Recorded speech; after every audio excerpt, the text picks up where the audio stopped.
Welcome to the deep dive. Today we are lacing up our virtual hiking boots, you could say. Sounds good. Where are we heading? We're venturing into the Adirondacks, one of North America's oldest, largest protected areas. Specifically, the Northville-Placid Trail, the NPT. Ah, the NPT, right. It just hit its 100th anniversary in 2024, which is quite something. It really is. And this isn't just, a casual walk in the park. No, definitely not. We're talking a proper long-distance trail here. It runs 138 miles through some really rugged, beautiful Adirondack wilderness. Starts down in Northville, goes all the way up to Lake Placid. And the sheer scale of the park context is important. Mm. Our research showed, in Fulton County alone, something like 59% of the land. It's within the Adirondack Park. Exactly. And the NPT slices right through the core of that protected land. It's defined by its wildness, its remoteness. Which makes sense why Jonathan DeSantis from the DEC, that's the Department of Environmental Conservation, he calls it, one of the premier long trails in New York State. Yeah, that's a strong endorsement. And premier doesn't mean easy. For a typical thru hiker, you're looking at maybe 10 days, perhaps 2 weeks to do the whole 138 miles. So our mission today, I want to give you a kind of shortcut to understanding this trail. We'll hit three main things. First, why this long trail is actually pretty manageable, surprisingly so. Right. Accessible, even. Second, the history. It's a bit of a paradox, actually, why it might be harder now than a century ago. Which is counterintuitive, yeah. And finally, how it's being used today in a really unexpected way, like a leadership classroom almost. High-stakes stuff. Okay, let's get into it. All right, first up. This idea of a manageable long trail. Usually long trail makes you think Appalachian Trail, Pacific Crest, months of hiking. Right, 5-6 months, a huge commitment. The MPT at 138 miles, it occupies this sweet spot. Sweet spot. How so? Well, Keith McCauley, he's the chair of the NPT committee for the ADK, the Adirondack Mountain Club. He points this out. He calls it an interestingly sized trail. Because yes, a dedicated hiker can finish it in maybe 2 weeks. Okay. But the really key thing, the message from everyone involved is, Yeah. you don't have to bite it all off at once. So it's not about geographic accessibility because it's deep wilderness. Right, it's remote. But the accessibility comes from how you can break it down into pieces. Precisely. It's almost designed for it. You could plan it over several years or do 3 separate week-long hikes. Think of it in 3 sections. Okay, what are they? First, you've got Northville up to Piseco. That's about 40 miles. Then the middle bit, Piseco to Long Lake, that's the longest, around 50 miles. And Piseco and Long Lake, are those just points on the map or? No, they're actual communities. That's crucial. You can resupply, get a real meal, maybe arrange transport. It breaks up the wilderness immersion just enough. That must make a huge psychological difference, knowing there's a town, not just endless trees halfway through. Oh, definitely. It tackles that logistical barrier you get on the really massive trails. And the last section is Long Lake up to Lake Placid, another 40 miles. So you get the wildness, but the logistics aren't quite as, overwhelming. Exactly. Manageable is the word. What about for someone who just wants a taste, like a day hike, not the whole 10-day freeze-dried meal experience? Any suggestions for that? Yeah, they definitely want people to feel welcome, even for shorter trips. DeSantis from the DEC suggests a really easy intro. Just 1.5 miles from the Northville start out to Mud Lake. Okay, like a sampler. Perfect sampler. Gets your boots muddy, shows you the terrain, no major commitment. And I saw another suggestion, maybe a bit more challenging, from Russ Beyer, a trail volunteer. Right. Russ suggested starting in Northville, hiking up to where the trail crosses the Sacandaga River, and then just turning back. How far is that, roughly? That works out to about a 10-mile round trip. So a solid day hike. You get the river crossing, a feel for the forest, that sense of quiet. But you're back by evening. Makes sense. And look, if you're keen but maybe don't have all the backcountry skills yet, there are options. Yeah. The ADK and other groups, they run guided treks. So you can go with people who know the ropes. Exactly. They handle the planning, the navigation. You just focus on the hiking. It's a great way for beginners to get started safely. Okay, that covers the manageability. But this remoteness, this wildness you mentioned, that leads to the second point, the sort of paradox of its history. Right. It's manageable in length, but don't underestimate how wild it is. This trail is perfect if you want solitude. How much solitude are we talking? Well, the stats suggest the NPT gets maybe 1%, just 1, of the hiker traffic that the popular High Peaks region sees. Wow, 1%. So you really are likely to be alone out there for stretches. Oh, absolutely. You're escaping the crowds. You can hike for hours, maybe days, and see very few people. Which specific areas feel the wildest? Does it go through particularly remote zones? It definitely does. DeSantis specifically called out the West Canada Lake area. His words were a super remote, super wild area. Super remote, super wild. Okay, yeah, this isn't, car camping next to a visitor center. This is genuine wilderness. You need to be self-sufficient. You need to know what you're doing. Okay, now the historical twist. Logically, you'd assume a trail laid out 100 years ago would be easier today. Better tools, established path, modern gear. You would think so, wouldn't you? But with the MPT, it's kind of the opposite. See, back in 1924, when they first marked the route, Yeah. a lot of it wasn't purpose-built hiking trail. It followed existing infrastructure, mostly old logging roads, wide ones, like wagon width. Okay, so easier terrain, wider path back then.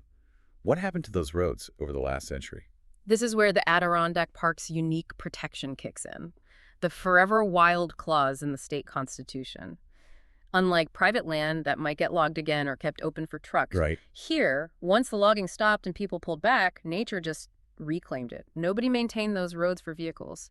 Trees grew, brush thickened up. They basically faded back into the forest. So the trail, or parts of it, literally got rougher, narrower, more overgrown because civilization retreated and the forest won. That's exactly it. Russ Beyer, the volunteer we mentioned, he observed that the trail today is almost more wild and more difficult than it was 100 years ago.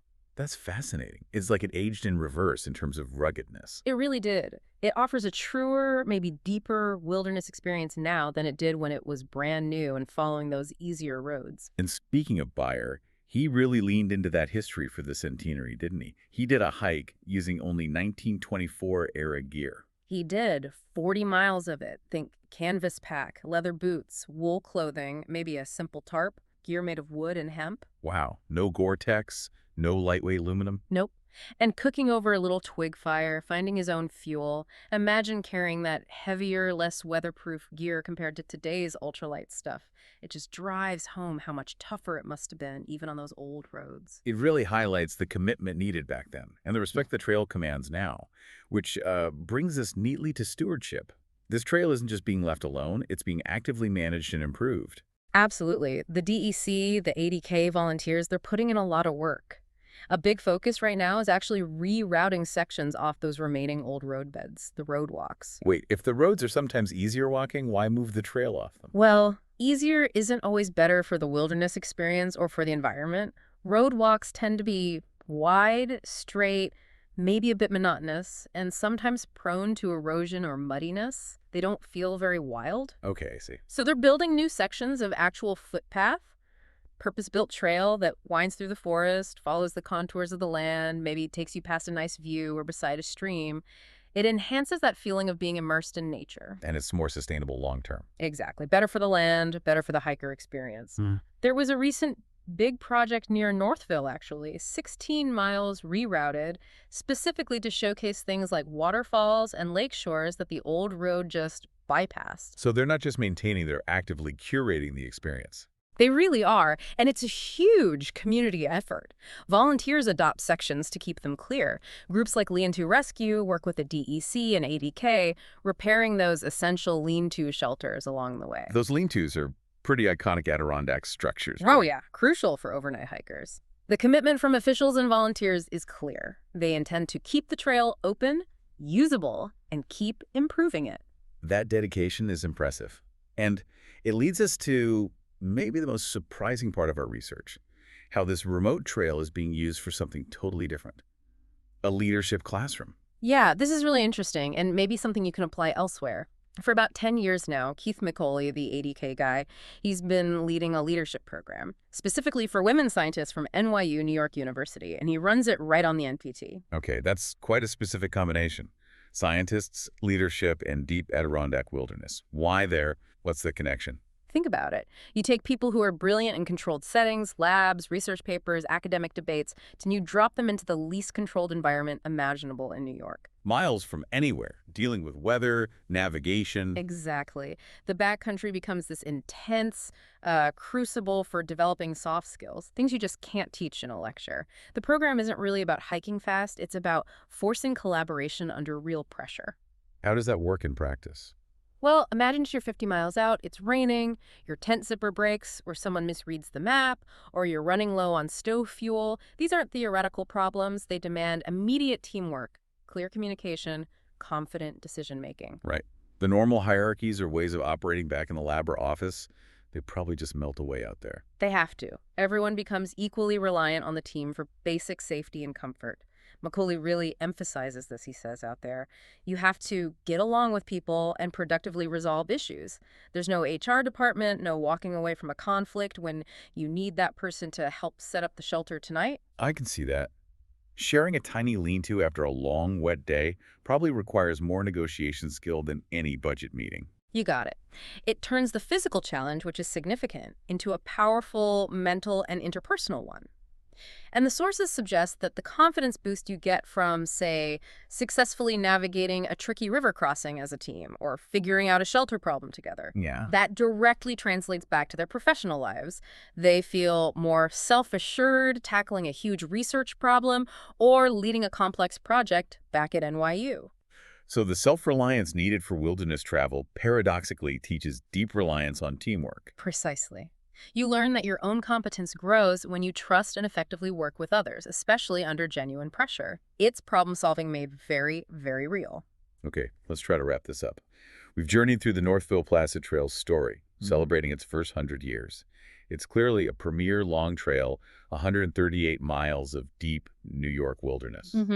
Undeniably beautiful and challenging. And it holds that fascinating paradox. It's arguably wilder, maybe tougher now than a century ago because those old logging roads have rewilded. Right, nature taking back its own. But crucially, it's manageable. You can break it into those 40 or 50-mile sections. It's accessible for weekenders, day hikers, beginners with guides. Yeah, there's an entry point for almost everyone. And its future seems bright, with dedicated stewardship, constantly improving the path, making it more sustainable, more scenic. A lot of people care deeply about this trail. It's a place for solitude, absolutely. Yeah. But also, amazingly, this high-stakes classroom where leadership isn't taught, it's forged, proving that sometimes the best professional development happens miles from any profession. It's true. The woods don't care about your PhD or your job title. They care about how well you work together when things get tough. So here's a final thought for you, something to take away from this deep dive. We saw how the NPT can be physically broken down into manageable segments. But that NYU program showed us that to succeed, you often first need to break down the interpersonal challenges within those segments. Build trust, solve conflict. The human element. Maybe think about that next time you face a huge, daunting project at work or in life. Could you apply the NPT's approach? Break the big goal into 3 40-mile chunks. But before diving into the tasks for each chunk, consciously focus on sorting out the team dynamics, the communication, the resource issues first. Solve the people problem, and the task often becomes much more manageable. Something to mull over. Thanks for joining us for the deep dive.